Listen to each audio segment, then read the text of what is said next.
Oh, hi. Are we live? Wait a second. I think we're live. We are. Hi, I'm Rebekah Radice, and I am so excited to be here for Social Post Weekly with Agora Pulse.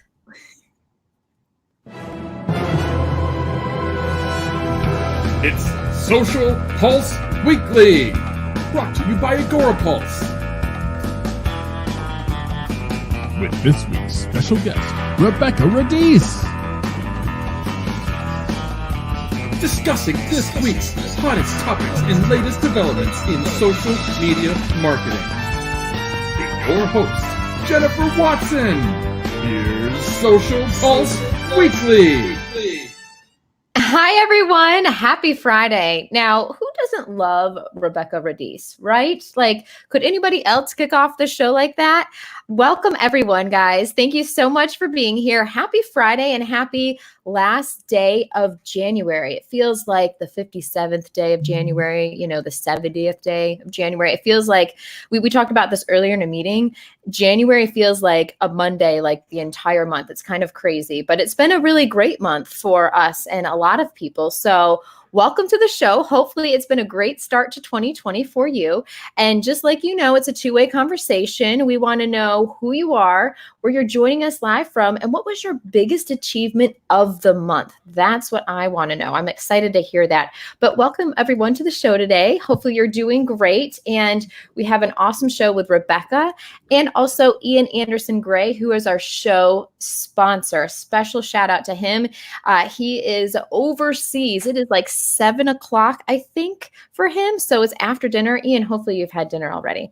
But thank you so much for joining us and being our sponsor, Ian. Ian helps entrepreneurs level up their impact, authority, and profits through confident live video, speaking, blogging, and his Confident Live Marketing podcast. If you don't know him, follow him and listen to all his things, watch all his things. And when he's speaking, go to those conferences because he is truly amazing. Now, let's get to our special guest, Rebekah Radice. I'm so excited she's a part of the show. I feel like she's just this amazing ray of sunshine, positivity everywhere. And she is the co-founder of Brilla, a woman-owned digital marketing and CX design firm. She's the author of Social Media Mastery, a comprehensive guide to strategic growth, and the creator of the Prep Performance Method. So without further ado, and she's a podcaster too, guys. She does it all. She does everything. So without further ado, I want to bring on the amazing Rebekah. Rebekah, how are you today? I am fantastic. How are you? Doing good, doing really good. Usually I'm in Atlanta, but today I'm in Las Vegas. I'm in an amazing hotel room in Las Vegas right now. It looks beautiful. Yes. You know what? And I was in Vegas last year briefly for like 36 hours, really didn't tour around. And then before that, it was like, I was 8 or 9 years old. So I have a lot. I know. Yes. I have a lot to catch up on and see, which is kind of funny. Everyone's like, Jen, you haven't been there in that long. And I'm like, yeah, it's kind of a true fact. So yeah, it should be a fun weekend. But anyway, Rebekah, we've got a great group of people watching us. Mitch Jackson, he told me to tell you hi. He loves you. We all love you, Rebekah. But Mitch, thank you so much for joining us. Rebecca Ward, she's amazing. She's in the UK. She always tries to get her kids in bed before she watches this. So Rebekah, thank you so much for joining us. She's really amazing. We've got Juan Santiago. Juan, how are you doing? Hopefully you're doing great. So everyone, thank you so much for joining us. So Rebekah, you've done a lot of things and have accomplished so much, like seriously in your career, and like there's so much more to go.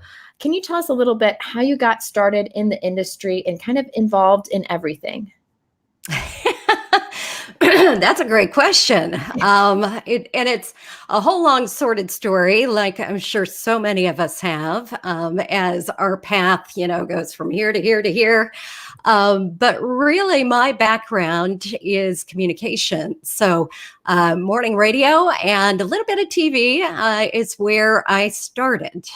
Went to college for that and was raised in a radio and TV family and just really knew that communications, well, I think just our language, our speaking, our messaging, our ability to communicate is really what I fell in love with, both the written word as well as the spoken word. And so, unbeknownst to me, that was going to be a terrific launching point for me to really understand people, and what makes people tick. And I think that's where my love of marketing, my love of social media really came from.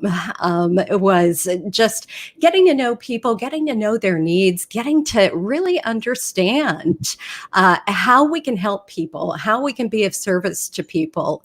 And so after that, what I call my first career, I moved into mortgage and real estate.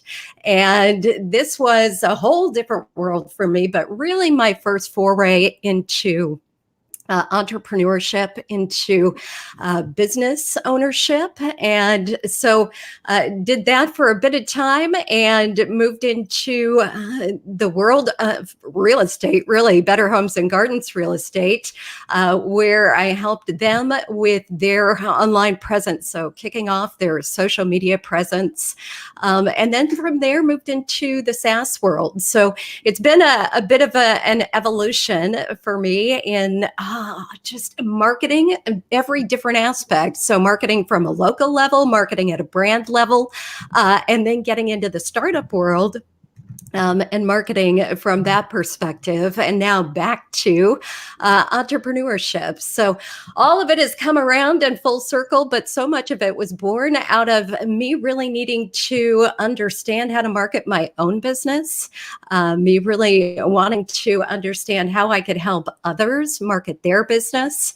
And I think all of that was just a great learning arena for me to bring all that I knew, all that I had learned over the years into these partnerships, both my own business and my partnership, where we now get the opportunity to help people better communicate, create better experiences for their audience. So that's kind of in a nutshell, all of it. But like you said, it's all the things, everything. You know what, Rebekah, I had no idea you had a radio TV background because, I'm a meteorologist by trade and worked in local TV for 5 years and then was at the Weather Channel, mainly social media, but I do one of their shows as well. But I think that's so cool. Now, were you like at a particular radio station, were you like a DJ picking songs and everything?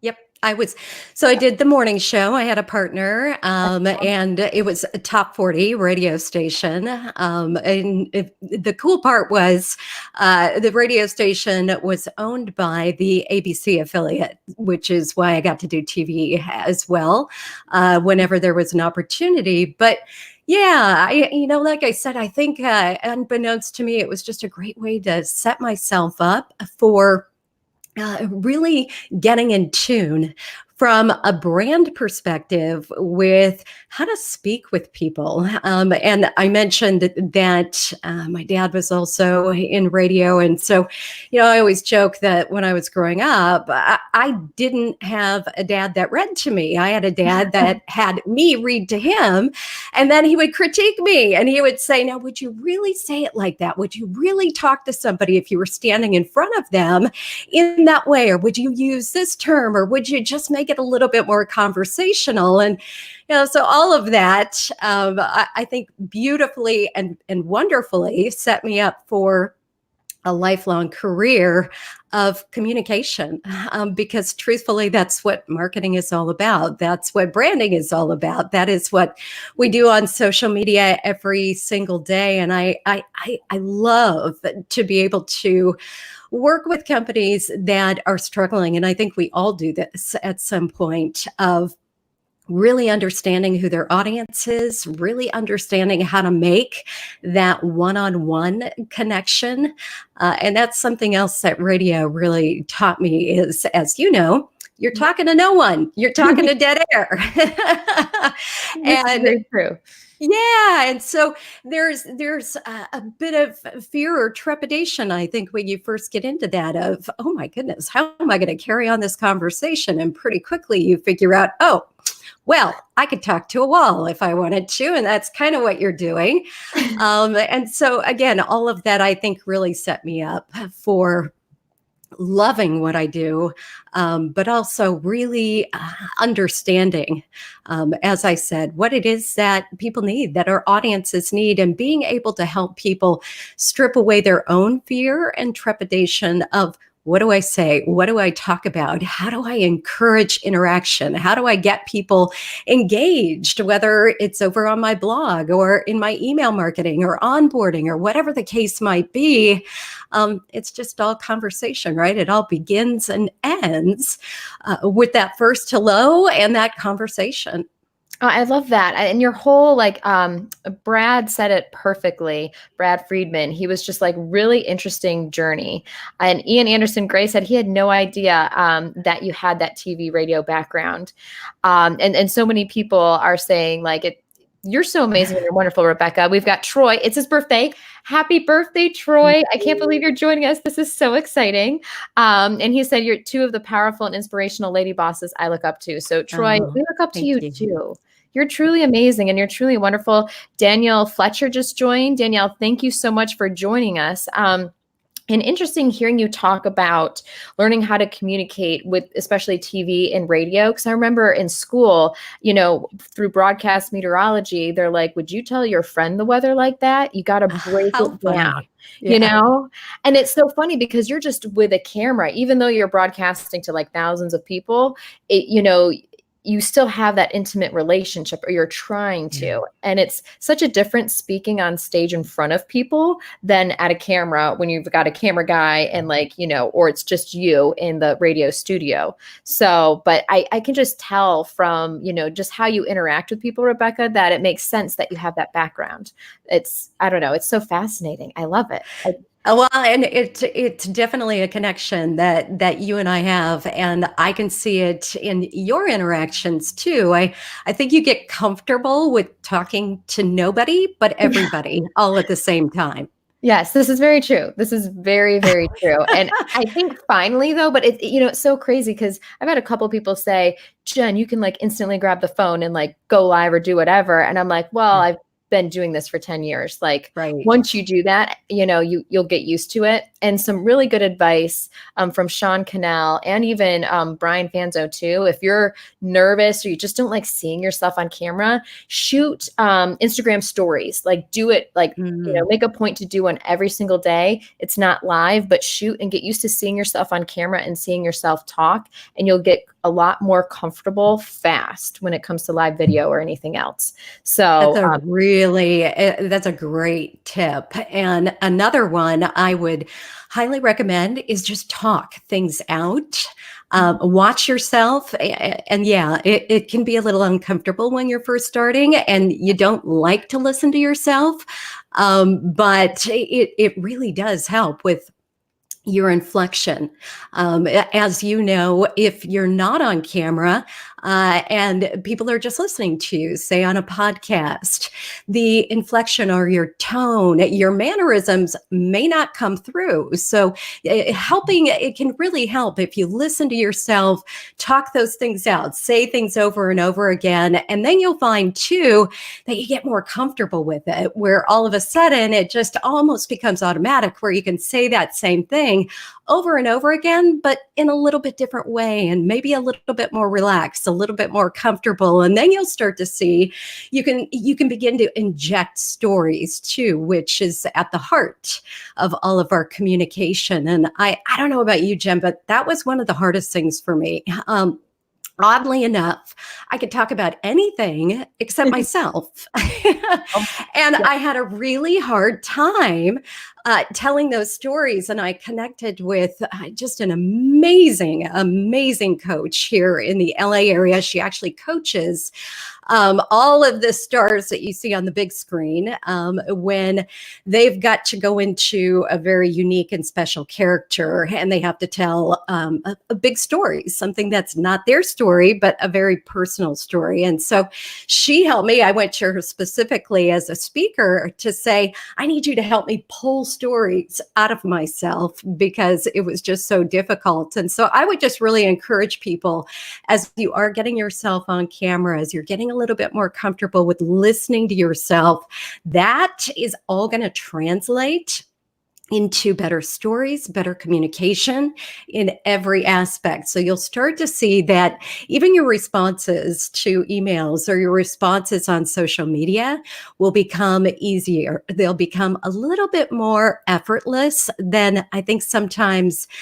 we get worried or we get tongue-tied or we wonder what's the right thing to say. And you could sit there and stare at a comment on Instagram for 30 minutes wondering how to respond. So I think all of this, Jen, really helps as you talk things out, as you watch yourself, as you listen to yourself, and just get a little bit more comfortable and confident in who you are and how you say things.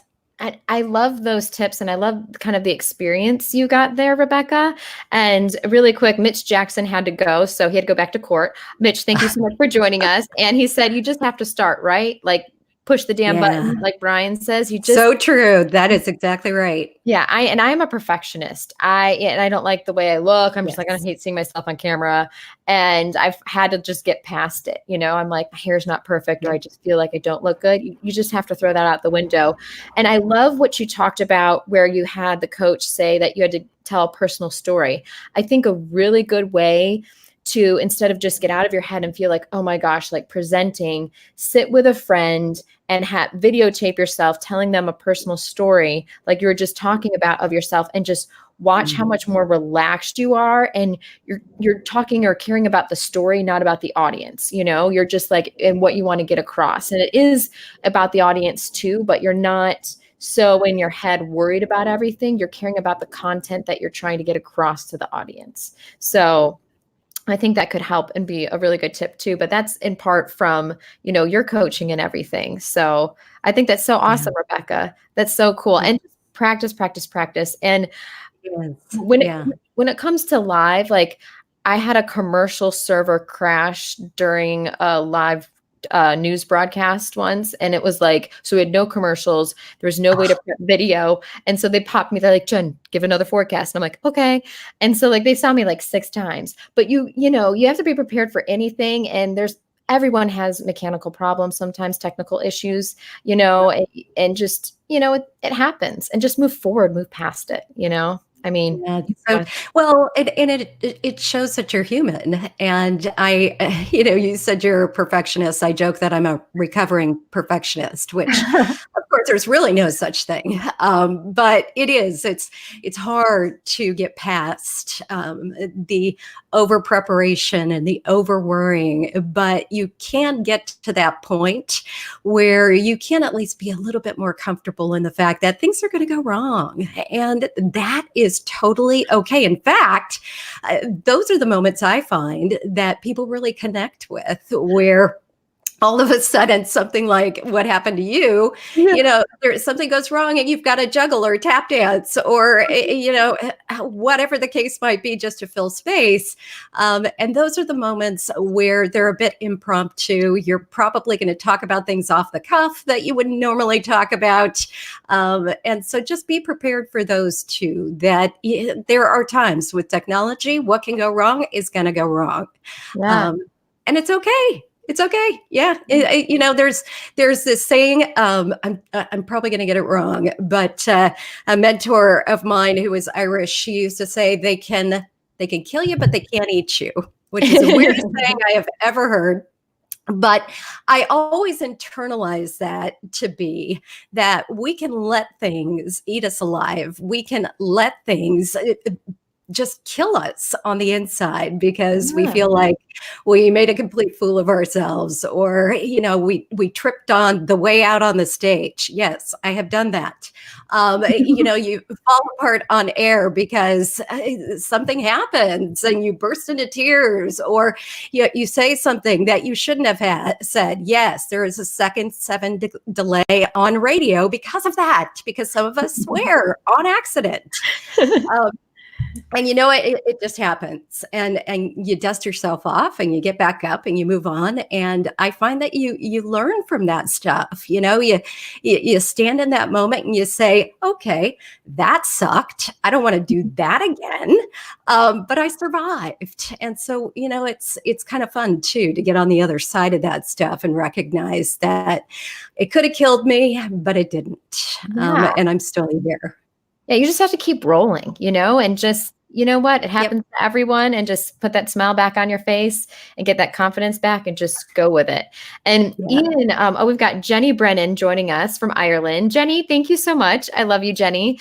And Ian Anderson Gray brought up a good point about breathing. Not like most people don't breathe very well. And actually, Ian, I don't think I do a correct breathing technique. So you'll have to I don't think I do. So Ian, can you write in the comments what you do to prepare before you go on stage, and then your breathing as you're on stage? I'm very curious about that because I know I definitely am not doing the breathing I'm supposed to.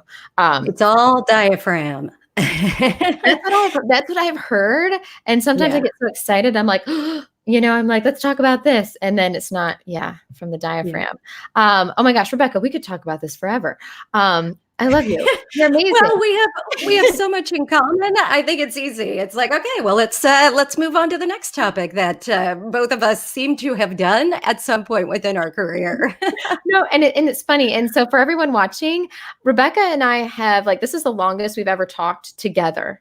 I briefly met you, Rebekah, and that's basically it. So this is you're seeing a conversation here. But if you have questions for Rebekah, tips for being on stage, on camera, definitely share them with all of us. But I want to talk about, so you're the co-founder of Brilla, and it's a women-owned digital marketing and CX design firm. How did you come up with that idea, and where did you get started with it all? Yeah. So it's actually Bria. It's Italian. No, that's okay. You wouldn't know. And it means shine. And I love that you talked about sunshine, because that is definitely my thing. Growing up, born and raised in Southern California, I love the sunshine, as you can imagine, and I also love the ability to make people shine online, and that's really what our team does. So we are designing experiences from beginning to end. If you think about every single interaction people have with your company, with your business, whether you're a local business and they're just walking into your shop, whether you're an online business and you're attracting people to, say, your application or to your blog, everything you're creating is an experience. So everything from the words that you say, the language that you use, how you communicate your messaging, to your design, all of that tells people who you are, shares with them your why, what you're all about. So why you're there, why you do what you do, who you do it for, and how they can best work with you. So how you help, who you specifically help. And so we come in and we help people pull all of those pieces together. So really connecting the dots between that top of funnel all the way down, helping them increase that revenue through very specific design and those very specific experiences. I love, I had no idea. First of all, I didn't realize it was Italian. Mispronounced it, but I love what it stands for, which is just who you are anyway, Rebekah. But that's so awesome. And it's so amazing. And I feel like more brands and companies similar like that need to take your approach, because I don't feel like they do. I feel like it's more, we got to get things done and check boxes rather than really understanding, like telling a true story, understanding your audience, and building a true, strong, genuine connection. So I love that. I think that's so amazing. Now, how long have you had the company for, or when did you start it? Yeah, so we've been together for, gosh, close to a decade, Wow. working together, but actually just it came together and put a ring on it, as I say, last year as a company. So it's been a really exciting journey for us. We just have an amazing relationship among our team, which makes it just truly enjoyable to Love get it. to do what we do every single day, and to get to do what we love with companies that we truly love as well. So, yeah, it's been a situation where we've worked together for many, many years. And finally realized, gosh, guys, we're doing all of this work together. We should probably actually make it official. So, yeah. Um, I love that. And so Ian said, that's so cool to hear. How easy did you find that to start, or at the start, actually, I should say? So how did we find, I'm not sure if he's asking to put the company together or the people. Probably a How easy? combination Yeah. of both. Yeah, so I think for us, we knew what we were helping people with from the early days. So, really started with a holistic approach to digital marketing, coming in, and as I talked about, really end-to-end solution, understanding what's broken. We tease my business partner that he is the fixer in the industry. If you've got a leaky funnel, if you've got, a revenue issue, you just name it. He's kind of become known as that go-to person. And so we knew how well we worked together. We knew how well we complemented each other in terms of just all of the moving pieces, everything that we did together. So from that perspective, I consider myself like the luckiest person in the world to, like I said, get to work with people that I know not only respect, but enjoy as people, as human beings. And I can tell you, I've had plenty of partnerships. So this would be my sixth company that I've Wow. either founded or been a co-founder over the years, most within the digital marketing space. And I'm truly blessed by all of those partnerships where we've either had the opportunity to sell the company, or I've moved on or they've moved on in another direction. But at no point have I ever burned a bridge. And so we have just wonderful connections among all of us. But this, like I said, is just pretty remarkable all the way around, in how we came together, how we've stayed together. And then, like I said, the opportunities that have come along to us. We are a buy referral only business, which we've been blessed to create over our years together. And so, yeah. Gosh, I feel like I'm like sunshine, out of my mouth because I'm just so damn happy. But there you go. No, no, and that's what people like. Like I said, you're a ray of sunshine. People need more of that, like, and they think some people try to struggle to find happiness, and you just shine so bright everywhere to everyone. And I love that when you find, other entrepreneurs, business people exactly like you and with the same beliefs. It's amazing, that connection and how magical of a business or experience you can create, which is so fun. And when it's a company, it's like, yeah, you're working, but it's like you love what you do. So are you really working? So Right. I Well, we're think really working. yeah. So I've got a quick question, because I didn't realize you've helped start or co-founded 6 businesses. I would love to know, just from an outsider perspective, because I don't own any businesses. Yeah. what are like 3 tips that you've learned that like you have to remember to do if you're going to, start a business?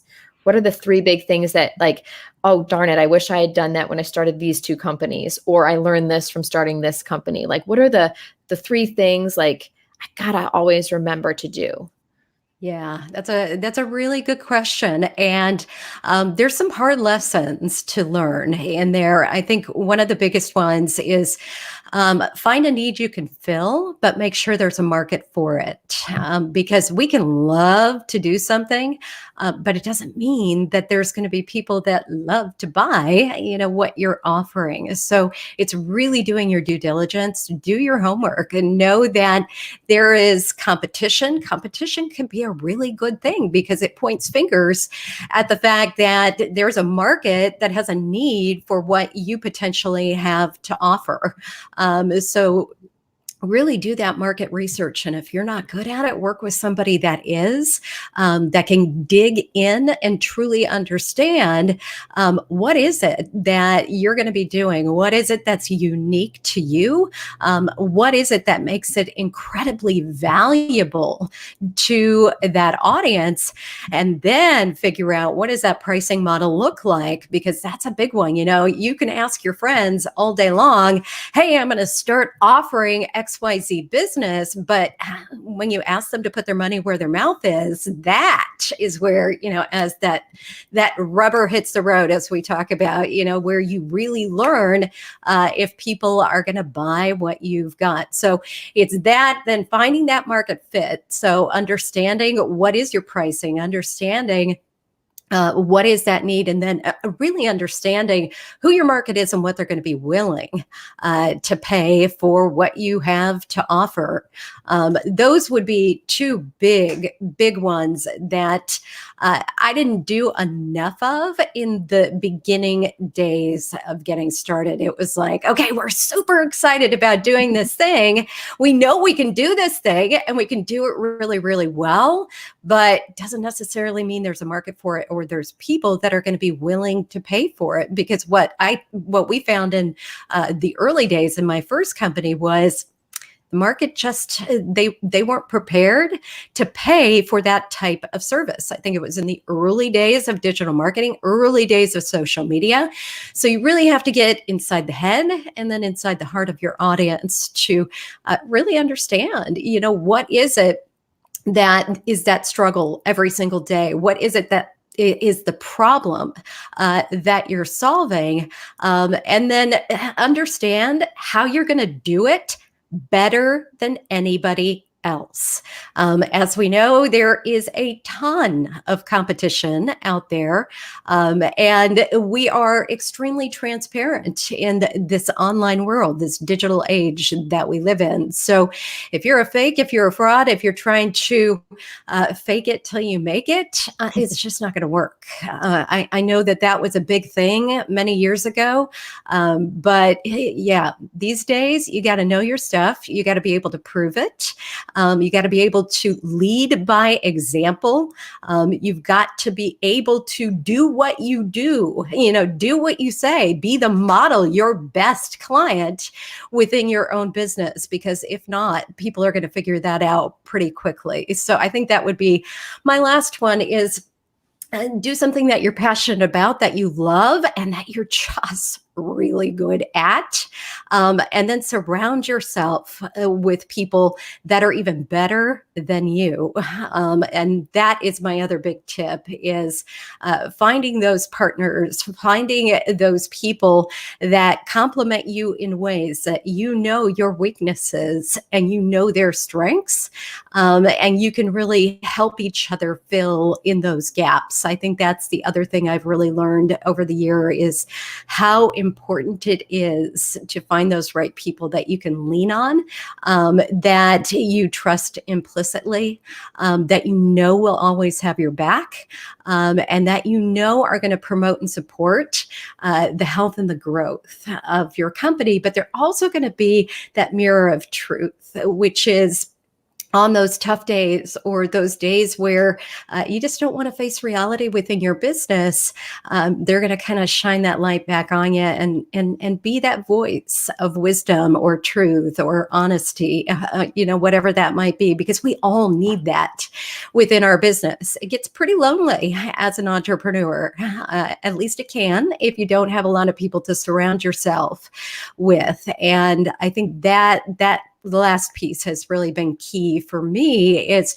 whether I have business partners, whether I'm on my own, it's making sure, Jen, I have people like you that I can reach out to, and I know you're going to be able to say something funny to take the edge off or the stress away, or you're going to be able to make me laugh at myself and realize things are not that bad, or I shouldn't be taking things so seriously. So I think that's really, really critical too. It's you build that network of people, that community of people.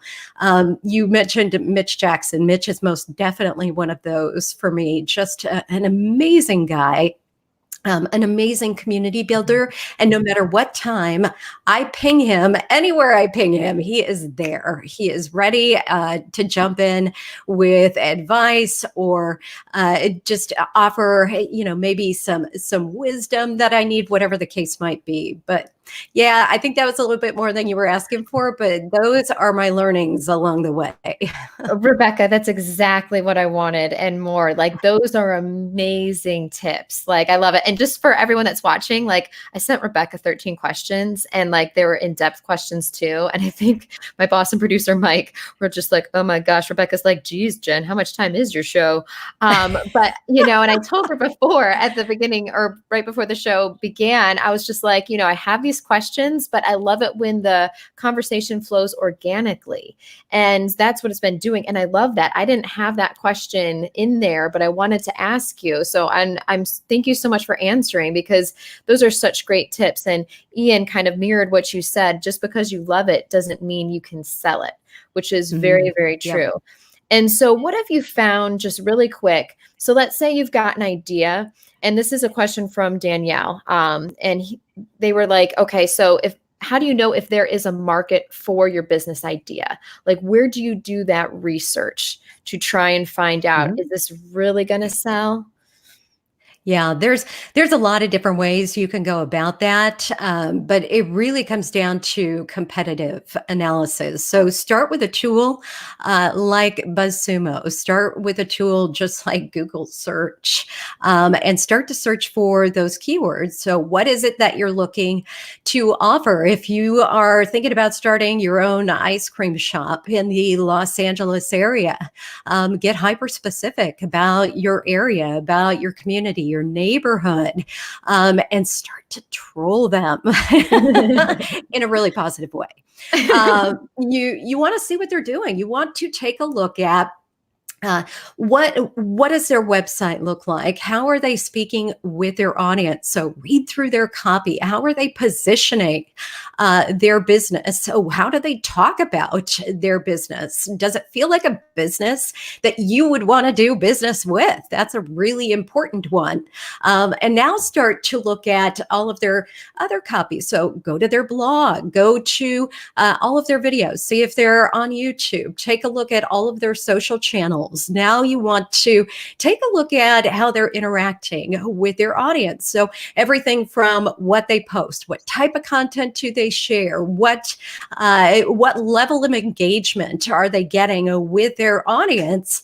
How are they interacting? Do they post and run? Are they coming back? Are they talking? So are they creating a community, or have they really siloed themselves and are just simply pushing content out there? So that's a really good first place to start. Facebook Audience Insights is another great place where you can start to delve into the actual audience that is interacting with the pages of those competitors, those would-be competitors. So you can start to see not only what type of content they're interacting with, but that level level of engagement. And so that is a great place to start to see how many people are engaging. Are they really actually interested in that company?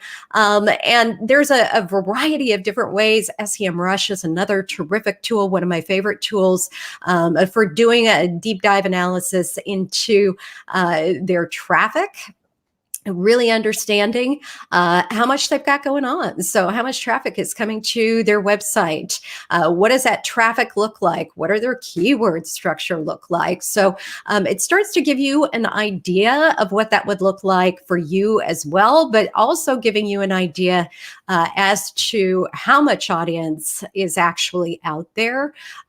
So getting a feel for that. There's a lot of different ways too, where you can look at things like the total audience, and then the serviceable audience. So total audience, let's just say, for example, you were building an application for Facebook for, let's say you're a designer and you're building a design application where people can automatically post content over to Facebook. So you want to look at what is the total available audience out there, and then what is the actual serviceable audience. So you're going to whittle that down into total and then serviceable, meaning your level of service. So your expertise, how many of those people could you potentially capture? So you want to be honest with yourself and very realistic too, that you could cast a very wide, a very large net. You could go very broad, but you don't want to do that. You want to get hyper specific, and you just want to service those people or be available to those people that are hungry, that are truly interested in the service or the product that you're going to bring. So a lot of different ways, a lot of different apps, a lot of different just ways you can go about methodology. But the bottom line is really understanding, getting clear on how many people are out there, how many people could I actually capture potentially based on what I'm offering, and then is this going to be valuable to them by looking at your competition and seeing, hey, are they actually selling stuff? Are they actually engaging people? Are they creating things on a consistent basis that there's an appetite for? And is this something that I could potentially model within my own business? So when I talk about modeling, it's not swiping or stealing anything that they're doing, but really modeling best practices so that you don't have to start from scratch, but you can start to see what they've built, how they've built it, how they've gone about actually launching that, building a reputable and profitable business, and then modeling all of that within your own business, which kind of gives you a little bit of a leg up. Rebekah, you are a wealth of knowledge. I just have to say this, like, I'm watching the time. We've been out live for more than 40 minutes now, and I feel like I could talk to you the entire rest of the day. And I can stay here. I so want to. But this is amazing tips, amazing information. And I want to thank Monica for joining us as well. Dave from Iographer just joined us. Dave, thank you so much. And if you need anything live gear wise, lights, anything, Iographer has it for you. They have their they just got brand new tablets, holders for your phones for any size. If you have an iPad, they're amazing, and they're very inexpensive, affordable. They've got their new mini ring light too. A lot of cool things. So definitely check out Iographer.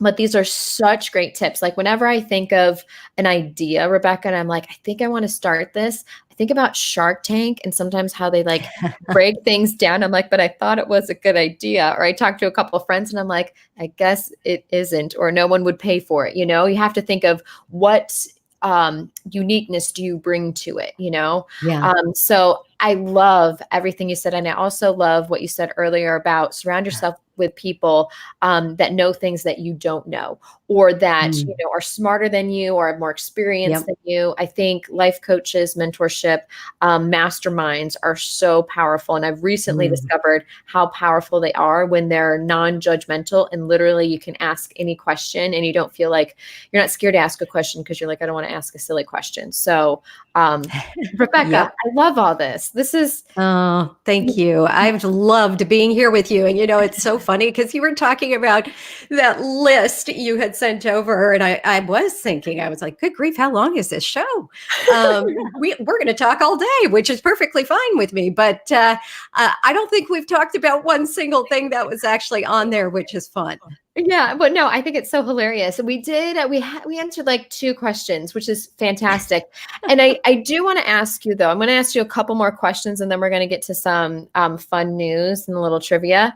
But you do a lot of one-on-one coaching with the PrEP method, and you kind of discovered the PrEP method. Can you kind of break that down for everyone and show us how powerful it is, or tell us how powerful it is? Well, I think it's a lot of what we've been talking about here today, where PrEP is just really helping you in every aspect of your business. So helping you really think through from beginning to end, how am I going to launch this thing? Or how am I going to communicate this thing? Or how am I going to put my business out into the world? And thinking about it from a performance standpoint. And I think that is one of the aspects that I've really recognized over the years so many people miss. We get really excited about launching our baby out into the world. We get really excited about talking to people about it. We get really excited about maybe creating things and selling our things. And then we forget the track and the measurement and the performance aspect of it, and really proving our results. And so that's what this is all about, is putting those pieces into place. So that as you're building whatever it is that you're building or creating, that you're thinking every aspect through, not just from a launch, perspective, but from a sustainability perspective of, once I get this up and running, now how do I scale this? How do I start to maybe hire people within my business? How do I start to scale my content if I'm a content marketer? So it's really starting to think through all of those different pieces and thinking beyond just that engagement. I see you've got this here. and really thinking about, how do I scale my clients? How do I scale my revenue? How do I scale beyond myself and into a business that not only survives me, but thrives, outside of me? And that is a hard thing for a lot of people to think about. It's a hard thing for people to think about. How, if I pull myself out of the equation and start to think about all of these other people that I might possibly need, how do I go about making that happen? And how do I stop doing all the things? So that's a big part of it too. In the scalability is really thinking about where do you see yourself, in 3, 5, 10 years, and then how do we help you get there? So how do we put all of those pieces in place so that you can truly do what you love, realize your dreams, instead of standing, I think, somewhere in the muck. Like, we can get stuck. We overthink things. We worry about so many things that, truthfully, we just don't need to be doing in our business, because it goes back, Jen, to what you were talking about, when we've got people that are skilled in those areas, doing wonderful things in those areas that maybe we're not so good at. So it's also helping you become self-aware in those holes that you need to plug, or maybe the gaps that exist within your business. And then how do we go about filling those and really getting you on track? And that sounds a little bit vague, because for everybody, it's going to be a little bit different, in what your actual needs are. But for most people, bottom line is revenue. And so everything, all roads lead to revenue, whether that's helping you reduce your churn, whether that is helping you increase, your lifetime value of your customer. So there's just a variety of different ways that we go about helping in those situations. But again, it's just really helping you understand that your business is something that, while you love, it doesn't have to be something that you're doing 24/7 when you put the right systems and processes in place. So that's another big piece of that prep method as well. I love that. And Mike shared the link and he showed it as well, but you can go right there if you want to hire Rebekah for, to help coach you and kind of plan everything out. It's right there. And Ian Anderson Gray made a good point. And he said he's found making lists of things I'm good at and things I'm not good at, as well as things I probably should be doing in my business, are very helpful. And I love that, Ian. I actually haven't done that before. And I think I will, because then it helps you really understand, what do I need to focus my energy on, or surround myself with someone that does know what I don't know, so I can kind of learn from them. So I think that's such a great tip, Ian. I love that so much. And so, Rebekah, I'm going to ask you a couple more quick questions, because I want to ask you, but you're just going to have to come back on the show. I'm just going to say that. Okay. If I have to hang out with you for another hour, I suppose. Oh my God, Rebekah, you're amazing. So you talk about 11 different types of video that every business should be creating. And I'd love for you to elaborate on some, or your top 5 really quick, that you think that all businesses should be creating no matter what. Well, I would definitely say the top one is live video these days, just like we're doing right now, or even something short and sweet. We definitely know at this point that longer doesn't equal better. But live video, it makes such a difference in how people connect with you, when all of a sudden they can hear your voice, they can see your face, they can start to get a feel for your personality. I know, I don't know about you, but there's always that moment when you've been following somebody on social media, and maybe you see their first Instagram story, or you just catch a YouTube video, and you're like, oh my gosh, I didn't know they looked like that. I didn't know they sounded like that. And it's just a fun and very cool way to take that connection to the next level. So definitely cannot encourage live video enough. And we talked, if you missed the beginning, Jen and I talked a little bit about how to get more comfortable with live video, and she dropped just a ton of valuable information in just how to get yourself comfortable with that. So go back and listen. Another great way to use video is thought leadership. So thinking about, what do you know? What could you teach all day, every single day, even if you didn't get paid for it, because you just love it so darn much and you're so good at it. So raising awareness around what you do. And again, this can be a really tough one for a lot of us, to talk about ourselves, kind of pat ourselves on the back, toot our own horns, so to speak. But thought leadership is really at its core about giving. And that is what my business is modeled on, which is just that whole idea of give. Give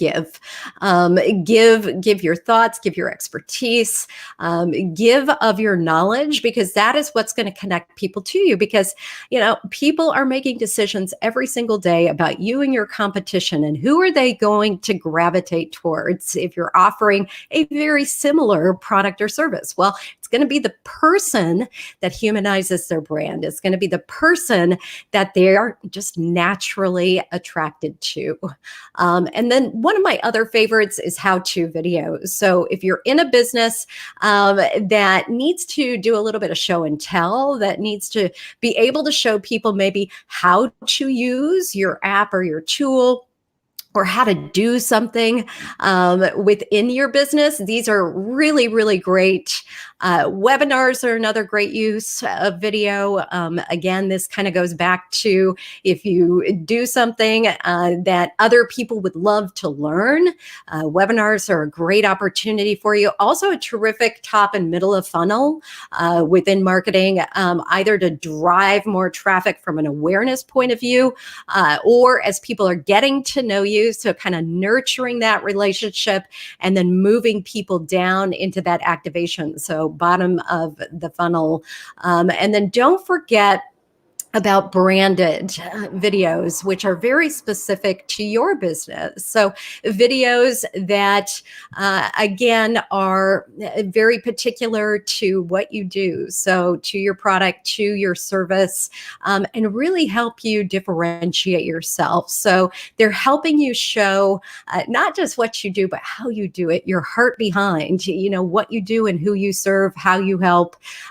So being very specific in how you personalize those as well. So thinking about who your audience is, what are their actual needs, thinking about what's their level of expertise as you're creating those videos. So how hard is this going to be for them to learn, and thinking about how those branded videos too can really help you raise awareness, raise visibility about your business, and then really using that full funnel approach in how you're going to get those out into the marketplace so that they're in a variety of different places. You're meeting your audience exactly where they're at.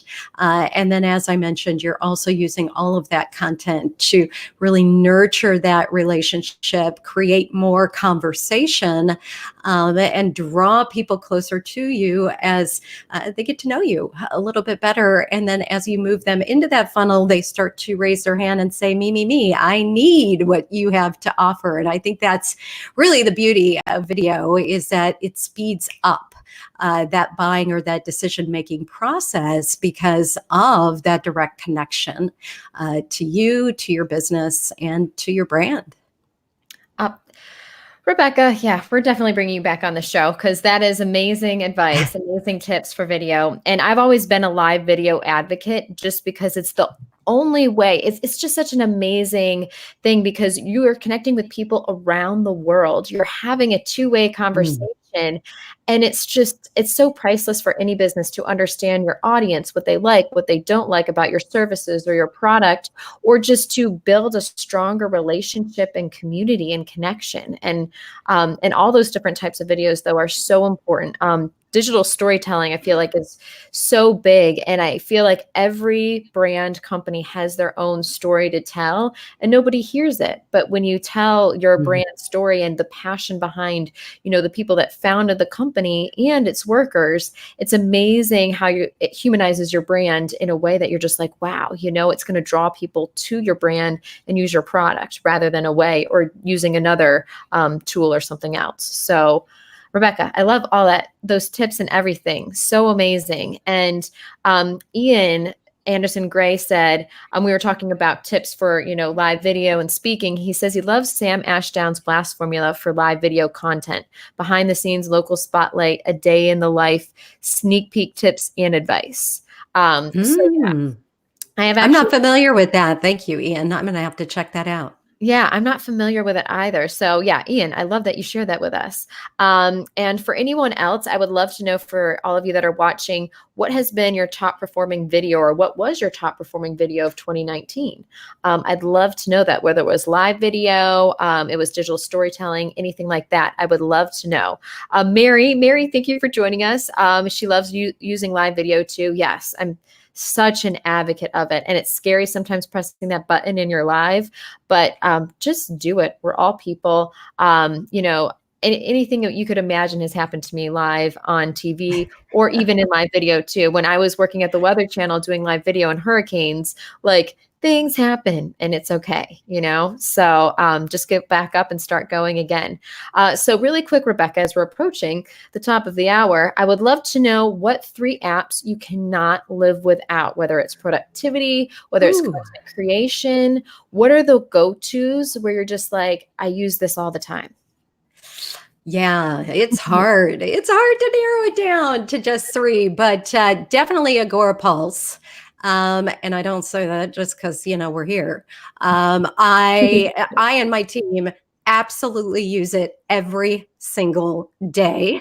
And you joke about Mike, your boss, but he did such a phenomenal job in the onboarding and just helping me understand the insane productivity it unlocks when you understand how to just get it set up and running, and automating so much of what we do within social media every day. So definitely number one with a bullet. The other one I'm in all day, every day is Asana. That's our project manager. And if you have not used Asana, I would highly, highly encourage it. I've used just about every project management tool out there from, Jira to Day One. So every aspect. And Asana is just so intuitive and so easy when you're managing multiple different teams, multiple different projects. But even just as an entrepreneur to wrangle all of your to-dos, it's really just phenomenal. And then, gosh, probably the other one that I use every single day is Strava. So I'm a cyclist. It's a running and cycling app. And what's super cool about that is it's actually a community app too, where you can connect with people, you can challenge each other, you can kind of encourage each other in what maybe you're training, for something specific. So just a really, really cool app that does a whole lot more than maybe what you're accustomed to. And if you've got your watch and your phone and you're all interconnected, it just kind of keeps everything in one place, which is really nice too. Oh my gosh, I love that. Well, obviously we love Agora Pulse. So I love that you listed that. Asana, we use Asana too. And actually we have monthly Asana boards. So it's the last day of the month. So making sure I accomplished everything. I was looking at that earlier. The entire team were like, did we make it? So I love Asana too. Trello is great. And some others have mentioned things that they use. And I asked everyone, what was your top performing video of 2019? And Monica responded, for me, it was IGTV videos and 15-second tips that perform the best, which is so awesome.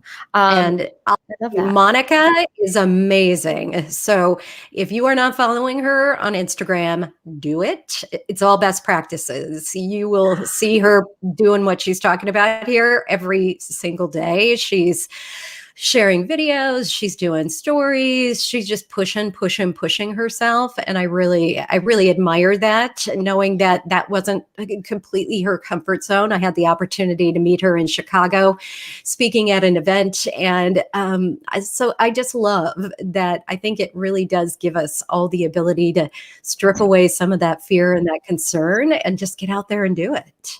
Oh my gosh, I love that. Monica, I'm going to follow you. And our producer, my boss, who's on the backside of this, read my mind. I was about to say, Monica, share all your contact info, nice. But Mike already did it. So thank you, Mike. Mike, you're amazing. Okay, so one more quick question. You read over 60 books last year, which is amazing, yes. Rebekah. I feel like I struggle to find time, but I want to know, and I'm sure you already started reading books in 2020, what are your top 3 books you would recommend for people who need motivation, they're entrepreneurs, they're going to start a business, or what have you found personally the most impactful for you that you're just like, oh my gosh, everyone needs to read this book?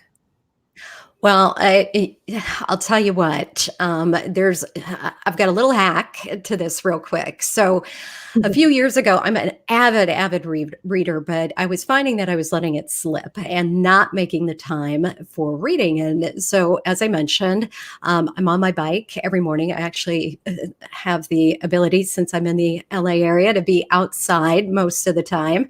And I decided I was going to try kind of hacking my morning and turning it into my learning time. And so riding my bike, I would listen to Audible. And so that's how I ended up reading, I say, 63 books last year. And I'm definitely on track to do that for this year. So I just think it provides us such a wonderful opportunity, whether it's podcasts or books, and whether you're in the car, you're on the bus, or you're on the train, the metro, whatever. It's just a great way to make use of that time and make it valuable to us, because that was the other thing too. I really recognized I was getting sucked in so early. I'm an early riser, and at 5:30 in the morning I'd start checking my email, and I'm like, oh, this is so unproductive that I'm just launching straight into my day. So all of that to say, my three of my favorite books, Atomic Habits by James Clear. Another person, if you don't follow him on social media, get his book and follow him. I have always, Jen, been a firm believer that habits, they transform your life and your business. And James just has a super, super simple way of distilling down how we can create what he calls atomic habits within your life and business. So absolutely pick that up. Another one that was mind-blowing, absolutely loved it, was Super Thinking by Gabriel Weinberg and Lauren McCann. It is the big book of mental models, and absolutely mind-blowing, will make you look at life completely different after you read that book. And then finally, another one that's a little bit different but super motivating was On Fire by John O'Leary. I don't know if you're familiar with his story, but he burned the majority of his body in a horrible fire, horrible accident, and has since then really become a motivational, inspirational speaker. And this is his story. It's his story about what happened, how it happened, and really giving everybody the hope and the courage to keep pushing forward, even amongst such just an unbelievable challenge within his own life. So if you're looking for something that really inspires you, that one will do it for sure. Oh my gosh, I'm going to start. And I recently discovered Audible. I'm like you. I love to read. I just never find time. And so I learned when I'm in the car running errands that Audible is the way to go. And you can actually, it's amazing through podcast listening too, like the wealth of information you can get. And it's just hard sometimes with your daily life, just doing all that. And also with what you said too, I'm an early riser. I love waking up by at least 5 o'clock in the morning, but I started having a tendency of just going straight to just getting in a social media hole, looking through Facebook and Instagram. And I've had to stop that and just not look at my phone for 2 hours so I can actually do what I want to do and accomplish the tasks that I want to and need to accomplish. And it makes like starting the day a little bit fresher, rather than just staring right at an electronic thing, because I'm on my computer and everything all day. Exactly. And I really looked at it as it's either we own our day or a day owns us. We have that opportunity every single day when we wake up. And for me, it was that decision of I'm going to take back my day. At the time when I first started doing it, our company was in 9 different countries, which I know you're very similar with Agora Pulse. So you're spread out all over different locations and a variety of time zones. And for us on the West Coast, for me, it was really easy to wake up and feel like, oh, there is so much to do. There's an overwhelming amount of conversation that happened while I was sleeping. And so for me, it was just, it was that. And I think no matter if we work by ourselves, if we work with a team of 2 people, we work with a team of 200, we have got, and we owe it to ourselves to take back our day, to take back our time, and to really set ourselves up for success. Because I think that's the other thing too, where mornings are our opportunity to set the tone for our day, and really go into it with that fresh mind, like you were just talking about, and also that fresh perspective. Because I don't know about you, but it sucks the life out of me, sucks the momentum out of me when all of a sudden I'm drowning in a sea of communication, from Slack to Asana to email to social media.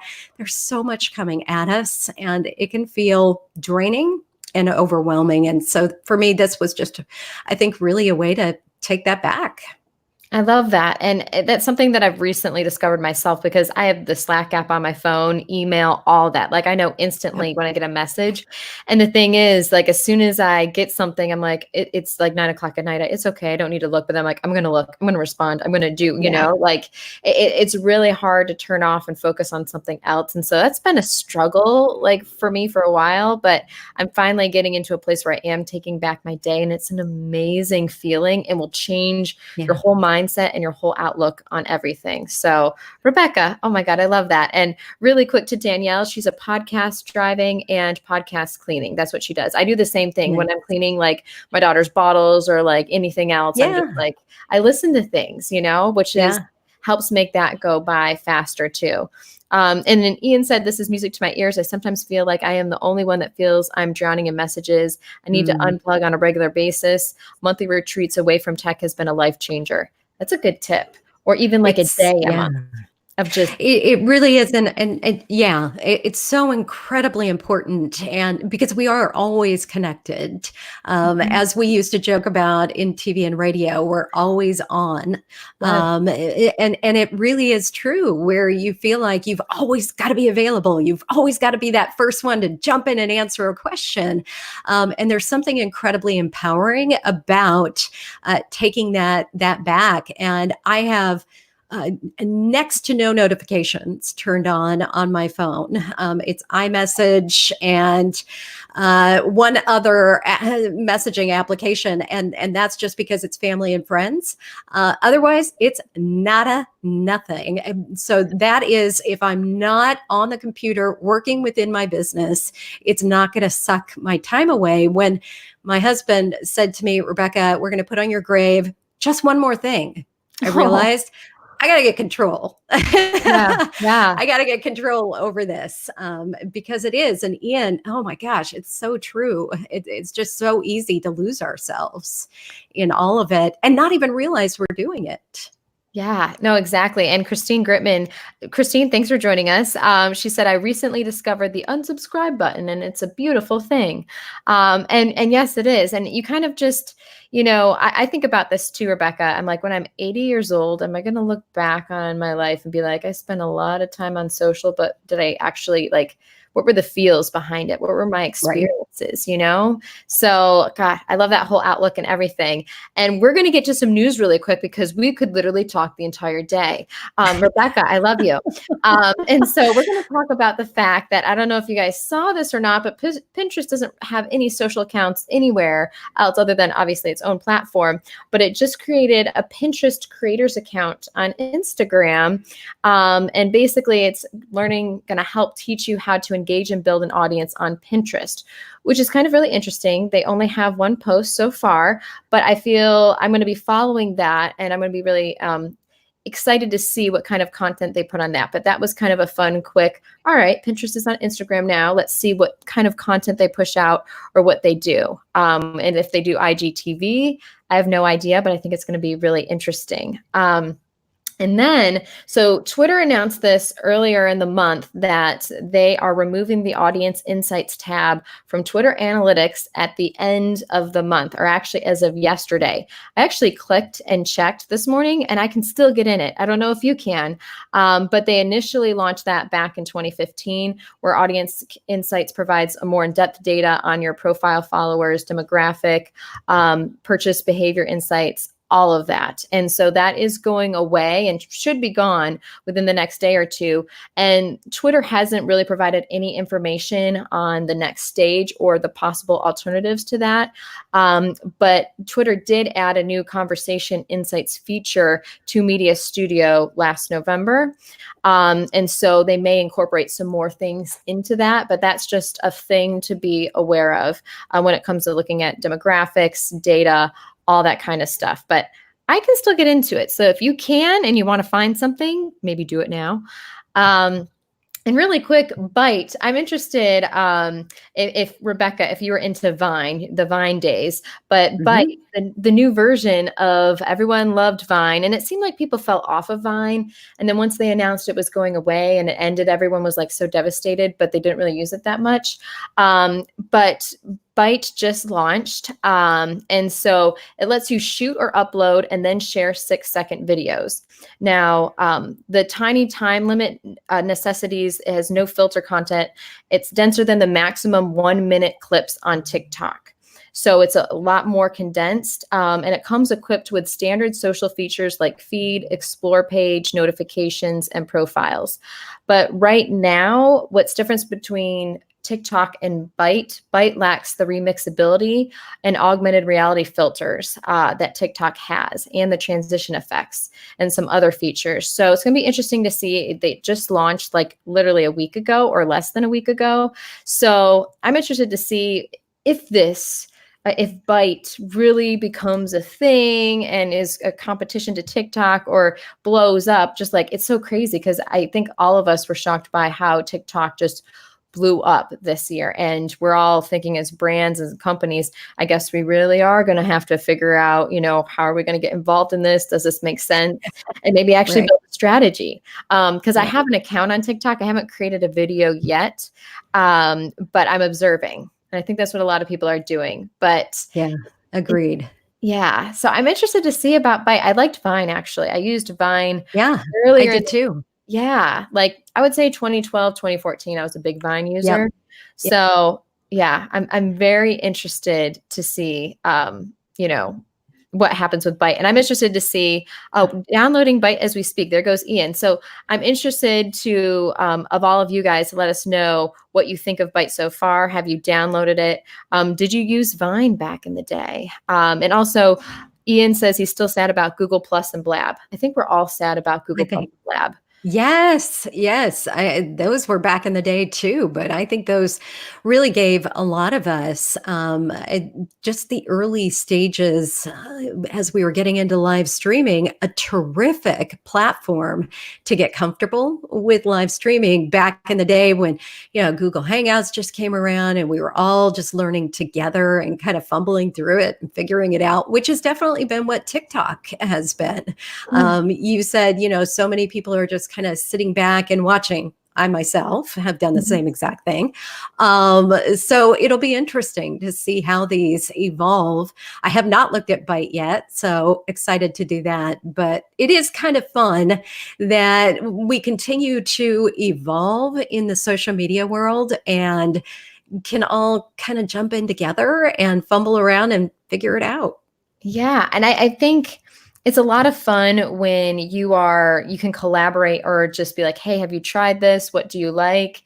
And I think one of the things is people are nervous about starting something new. But what I've found, the most successful people jump right in. They literally dig in. Okay, nobody really knows about this. Let's see what it's all about. It makes sense for me, and they start early. So maybe one thing that, with Byte, you look at it, maybe we could do some cool things with our brand. But yeah, I love everyone's trying to figure out TikTok, what cool accounts are there and that sort of a thing. So yeah, I totally agree. And now guys, this is the fun part of our show. This is the trivia where you could win an amazing and incredible Agora Pulse mug to start off the day right or end it right with tea, or have an Agora Pulse t-shirt. It's your choice. You win a mug or a t-shirt. And so we have 2 trivia questions, Rebekah, and they have to answer both of them correctly to be in the running to win either a mug or a t-shirt.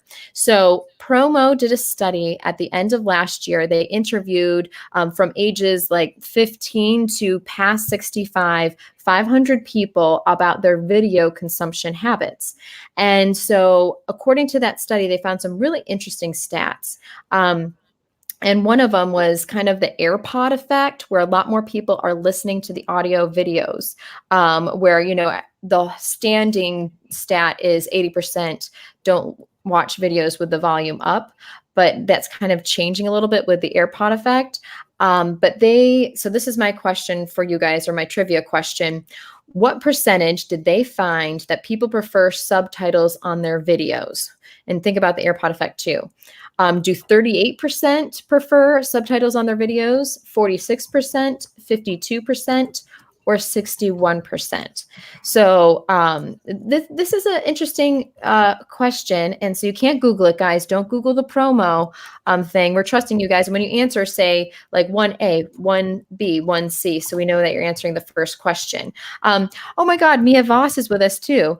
I would officially like that old guy in the club if I posted something on TikTok, but hold on, the comments are going so fast. I'm going to try and give it a try. Maybe hide behind Gidget the Frenchie if I do something. Mia, yes, you need to do TikTok with Gidget the Frenchie. Absolutely. C is a good guess too, Mia. I love Mia, by the way. We had a really fun FaceTime with my daughter, and we were playing with the filters. It was great. But you guys, really good guesses, amazing guesses, guys. We're not going to give the answer though, because we follow up in 24 hours. So in case people watch this on the replay, but I'm interested, Rebekah, what are you hinting at? You don't have to say what you would pick, but do you think more people want subtitles on their videos? Yep, I sure do. I think a lot of people are watching in a place where they can't necessarily listen. I just know for me, I personally love the subtitles because I can just quickly kind of grab the gist of what that video is without having to listen, or maybe I'm in an inconvenient location to be able to listen. So yeah, I'm leaning towards that. I'm kind of the same way. So I'm a visual and audio person. Like, I retain stuff so much better if I can actually read it myself and also hear it. So I kind of like that too. So I will let you guys know the answers in a day or two. But our second question, the last one. So this just happened, Rebekah, and this is kind of exciting. What social media app just became the 3rd largest social media app in the US? Was it A, Pinterest? Is it B, Snapchat, C, TikTok, or D, YouTube?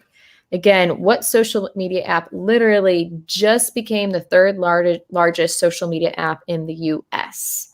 People that actually use it in the US, which was kind of exciting. And if you know the producer, Mike, very well, this is one of his favorite apps, social media app to use as well. So let us know what you think. Oh my God, Mia, I love you too. You're amazing.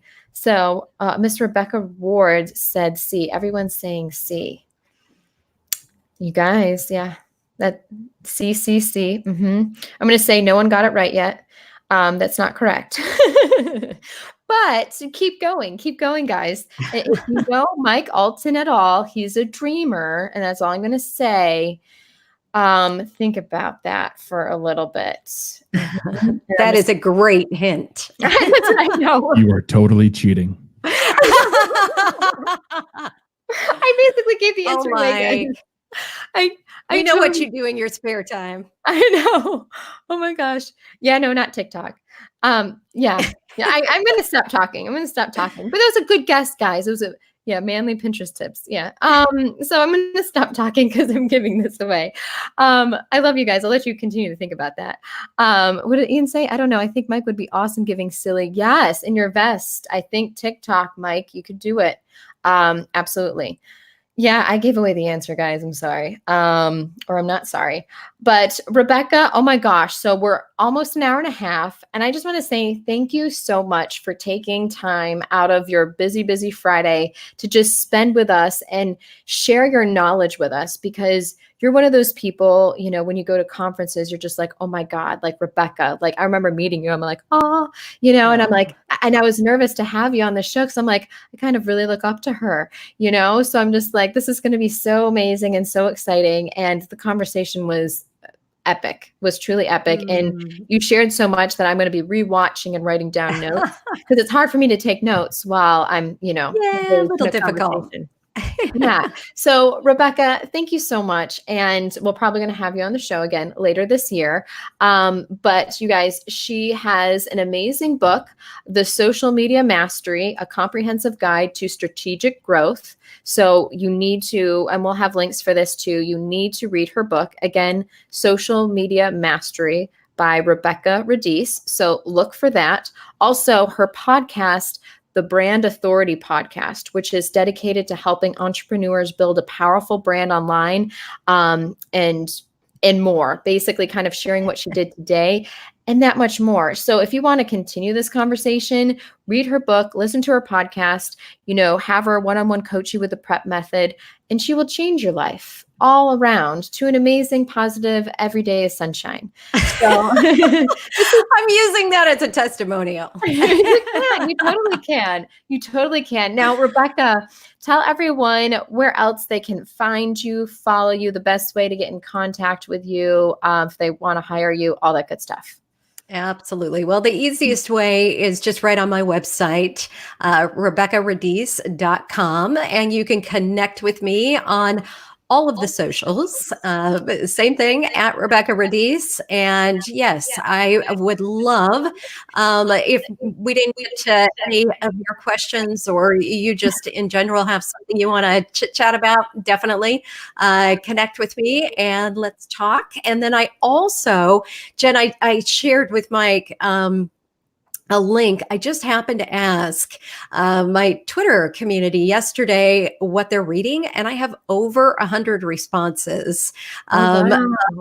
Books. So I thought, based off of our conversation, people might be interested in that, because there's some really good stuff I've never heard of, stuff I haven't read within there. So I'm going to be diving into it. But just in case you want to share that link, it's full of gold from what it looks like.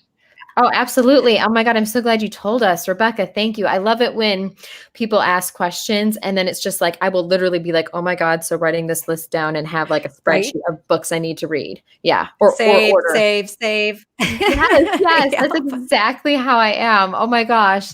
Thank you, Rebekah, so much for everything. You're so wonderful. And we're definitely going to have you on again. Everyone, thank you so much for joining us.